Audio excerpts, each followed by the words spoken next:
AC air flow control ആണ്. നമ്മൾ എപ്പോഴും നമ്മുടെ വാഹനങ്ങളിൽ നമുക്ക് ഉണ്ടാവുന്ന ഒരു പ്രശ്നമാണ് AC നോബ് അഡ്ജസ്റ്റ് ചെയ്യുമ്പോൾ അത് പൊട്ടി കയ്യിൽ പോരുക എന്നുള്ളത്. അപ്പൊ അതിന് പരിഹാരമായിട്ടും അതുപോലെ തന്നെ 2024 ഡിജിറ്റലൈസേഷന്റെ ഭാഗമായിട്ടും completely air flow electronically controlled air flow ആണ്. അത് നമ്മൾ കൺട്രോൾ ചെയ്യുന്നത് ടച്ച് സ്ക്രീൻ വഴിയാണ്. അതെങ്ങനെയാണെന്ന് നമുക്ക് നോക്കാം. എയർ ഫ്ലോ കൺട്രോൾ സെക്ഷനിലോട്ട് പോകാം.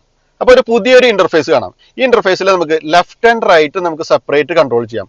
നമുക്ക് നോക്കാം.